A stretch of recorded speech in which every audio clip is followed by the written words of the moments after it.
Without safe and secure housing, it can be difficult for families in Guatemala to improve their situation. A housing project focuses on families in low-income areas. Improper building materials, a lack of appropriate resources, and unsustainable architectures turn houses to rubble in a blink of an eye.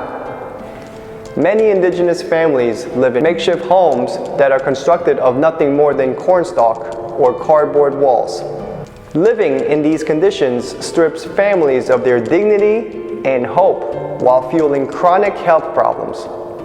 It goes without saying that quality housing is of utmost importance. Living in a cornstalk home means that families cannot focus on important things like getting work, going to school, their health, and their safety. Having a safe roof over a family's head can make a huge difference in their lives. A cornstalk shack can wash away during rainy season without warning. However, this sturdy block home will alleviate this threat. Houses are made of cement blocks and use stucco, and they are painted by the colors chosen by the homeowners. At the end of the week, when the home has been completed, the families find it difficult to express their deep gratitude to the volunteers. For all involved, this is a fulfilling and emotional experience. Though many of the indigenous families speak only a Mayan dialect, communication can be challenging.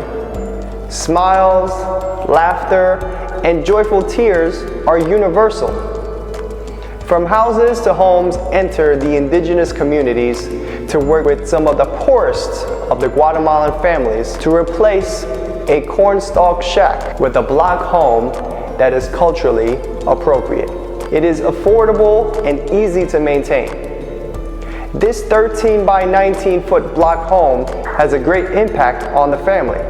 A door that can lock provides them with a deeper sense of security, a roof that will protect them from the elements, and a window to provide light into the home.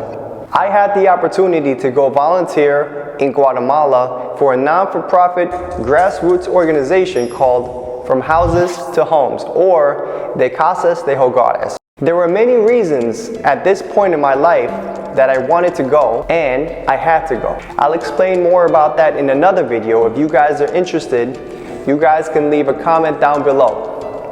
Many naysayers to me to going and volunteering in Guatemala, and for reasonable reason. For one, COVID was and still a thing. Secondly, I was not working, nor was I generating any income, so for me to pay for all my expenses out of pocket, such as flights, insurance, COVID test, accommodation, food, etc. And on top of that, I had to donate $500 of my own money, which is not a small amount of money when you account for everything that you have to pay for by yourself. And you're also giving your time to build a home when this is coming from the small amount of savings that I have. It is understandable why people feel this way, especially during uncertain times. But selfishly, I think I needed this more for my mental health and well-being. So I decided to go. I planned my schedule and decided to fly into El Salvador a week before the build. The building schedule of a home consists of 5 days, usually adhering to a 1-week build schedule, but can slightly vary depending on the number of builders and volunteers and other factors. Day 1. On Monday, the first day, we will dig the foundation and build 1 row of blocks. In order to create the wet cement mix, we filled about 15 wheelbarrows with sand, then opened about 5 43 kilogram concrete bags on top of the sand. In order to evenly mix it as it rolls down, we shovel from the bottom to make 2 volcanoes. Then we put it back to 1 big volcano. You get an even distribution of the mix this way. You flatten the volcano and form a wide-mouthed crater. Then we add gravel to the mix. With the sand and concrete, to make sure the water seeps in, we will fill buckets with water and slowly pour it in. To lay the foundation for this 13 by 19 foot home, we will dig a trench and install reinforcement mesh around the concrete blocks. Additionally, they inserted rebar around the structure to increase rigidity before pouring in the concrete mixture. Also, they used the string line to level where rows of concrete blocks would be placed. Our next step was to lay down a few more rows of concrete blocks, but due to heavy rain, we were forced to stop. For the slurry we used in between the concrete blocks, we mixed a different cement mix with water. To fill in where they placed the rebars, we also made or broke the bullnose concrete blocks into U-blocks. Day 1 complete, and we are headed back to Antigua.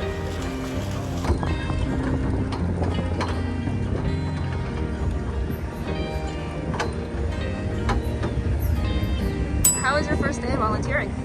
Well, I had Amy. She was leading by example. I followed along, and without her, I don't even know where I would be. I don't know if I would be able to put the shimmy of the concrete in between. It was great.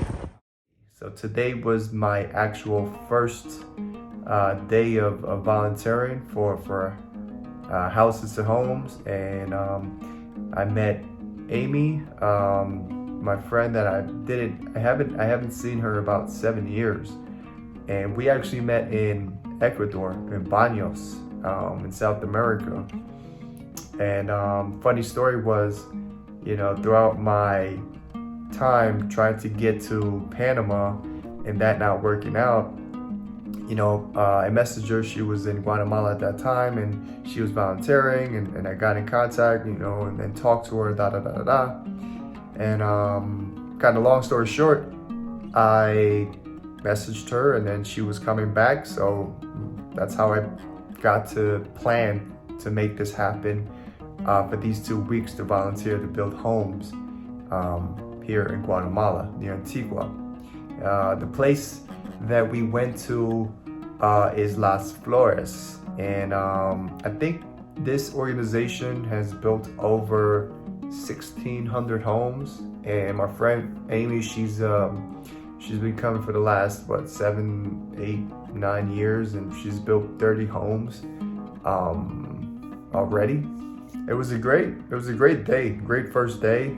Tiring. I think my obliques, my core is on fire. Just pouring the concrete, moving the concrete blocks, to the site, mixing the concrete, and then also kind of making holes in some of the concrete blocks so you can put the rebar into it, and then kind of pour the concrete to solidify that. I mean, day 1 is in the books. It was a pretty cool experience. I got to ask Amy a lot about her experience, and I got more to ask. So day 2 tomorrow, we're gonna see. Day 2 is also a pretty intense day. I think we're gonna build about 6 rows or 8 rows higher. And so, the building, it's already coming together on the first day. So it's just an amazing experience, and I will update you guys on day 2. Peace. Day 2. As we continue to stack the blocks, they use the U-blocks to solidify the structure in the 6th row of blocks by using rebar around the U-blocks, and then pouring in the concrete mixture to let it set. Concrete mix is loaded into buckets as a shovel to pass them along as we pour it in as we wait for the concrete mixture to set.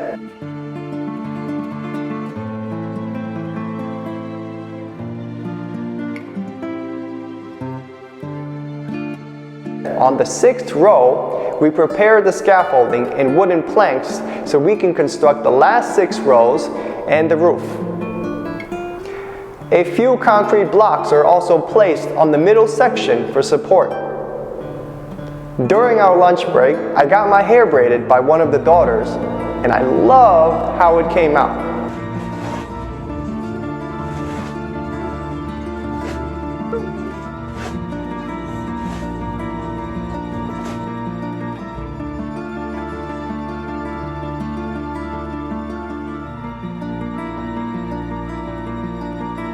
I also found it fascinating, the game where kids would tie a string to the leg of a beetle or an insect, and it would fly like a kite. I was in awe.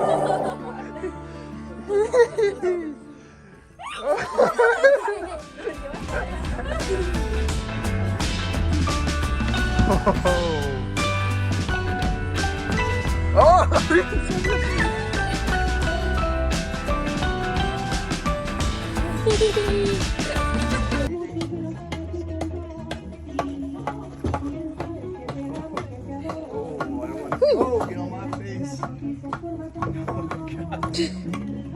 Yo, this is too much fun. When I was a kid. Oh, helicopter. Okay.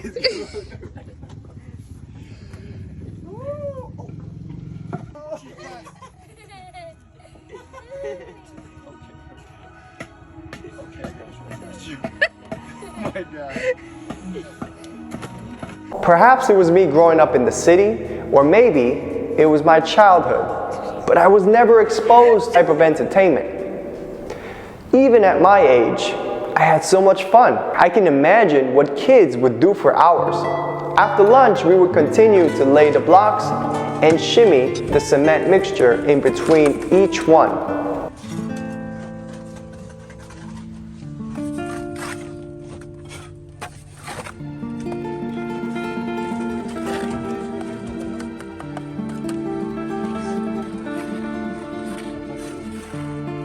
They created space for the windows to install later.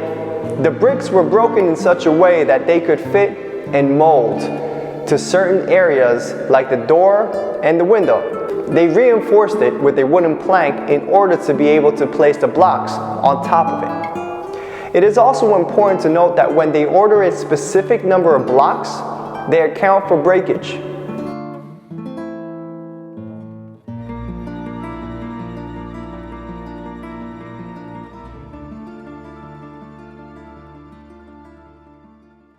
So we will have extra just in case. Every time someone broke a brick, we joked and they would have to pay 20 quetzales, which is in their local currency in Guatemala. And although I would joke even more if it was consecutive, but I would be extremely quiet if it happened to me. I got called out too many times.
We have some tortilla, arroz. This is pollo. No, esa es carne guisada. Carne guisada. And Y sopa de frijoles sopa de frijoles negros. negros. Negros. It's my dinner.